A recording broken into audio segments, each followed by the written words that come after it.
সোমবাৰে শংকৰদেৱ মহাবিদ্যালয়তে ICPIৰ অৰ্থ সাহায্যৰে গুৰু শংকৰাচাৰ্য দৰ্শনৰ ওপৰত বক্তৃতা অনুষ্ঠান অনুষ্ঠিত হয়।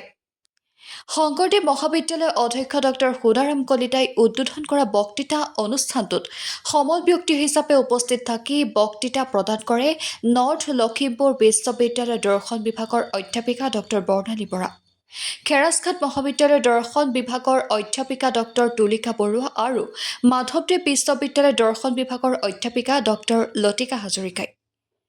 শংকৰদেৱ মহাবিদ্যালয়ৰ শিক্ষা বিভাগৰ সহযোগিতাত অনুষ্ঠিত হোৱা বক্তৃতা অনুষ্ঠানটোত বন্তি প্ৰজ্বলন কৰে মহাবিদ্যালয়ৰ জ্যেষ্ঠ গ্ৰন্থ গায়িক টংকেশ্বৰ দত্তই আৰু সমগ্ৰ অনুষ্ঠানটোৰ আঁত ধৰে মহাবিদ্যালয়খনৰ শিক্ষা বিভাগৰ মুৰব্বী অধ্যাপক ডক্টৰ নিতুল গগৈ। অলপ দুই এটা কথা বাইদেউ চুই যাব। তাৰোপৰি বাইদেউ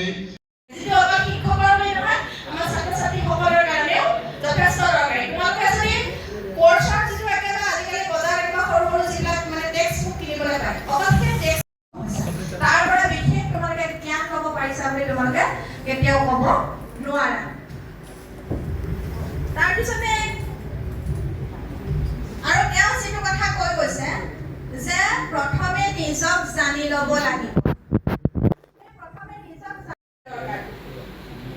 আৰু তাৰ লগতে তেওঁ কি হৈছে যে গুৰু এজনৰ কি থাকিব লাগে, যে গুৰুজন অহংকাৰ শূন্য হ'ব লাগিব। অহংকাৰ শূন্য কেতিয়া হ'ব পাৰিব? নিজক চিনি পাব পাৰিব। নিজে কিমান জানো সেই কথাখিনি জনাতকৈ নিজৰ সীমাবদ্ধতাখিনি কথাখিনি যদি আমি জানিবলৈ আগ্ৰহী হওঁ, তেতিয়াহ'লে আমি আৰু বেছি আগবাঢ়ি যোৱাত আমাৰ সহায় হয়। আমি তেতিয়া আৰু বেছি মই যদি মই এইটোকে নাজানো দেখোন, মই সেইটোকে নাজানো। কিন্তু হয়তো শংকৰাচাৰ্যৰ আমি শংকৰদেৱ মাধৱদেৱ আদি বিভিন্ন আমাৰ মহাপুৰুষসকলৰ কথা জানো, অধ্যয়ন কৰিবলৈ পাইছোঁ, কিন্তু বহু সংখ্যক ছাত্ৰ ছাত্ৰীয়ে হয়তো শংকৰাচাৰ্যৰ নামটো নতুনকৈ শুনিছে বা কোনোবাই শুনিছে যদিও বিশদভাৱে নাজানে।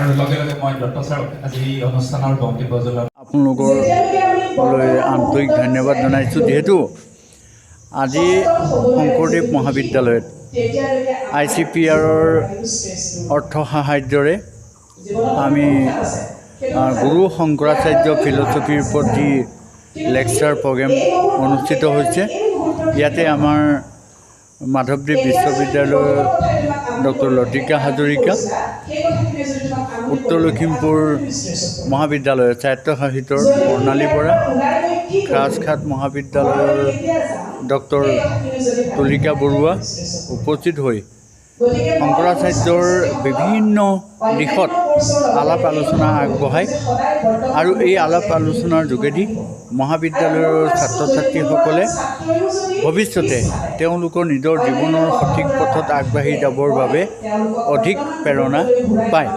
মহাবিদ্যালয়ৰ তৰফৰ পৰা আজি এই অনুষ্ঠানটি অনুষ্ঠিত কৰি ডক্টৰ নিতুল গগৈৰ প্ৰচেষ্টাত সুকলমে সমাপন হোৱাৰ বাবে মই মহাবিদ্যালয়ৰ সমন্বয়কে ধৰি সমূহ অধ্যাপক অধ্যাপিকা আৰু ছাত্ৰ ছাত্ৰীলৈ আন্তৰিক ধন্যবাদ জনালোঁ।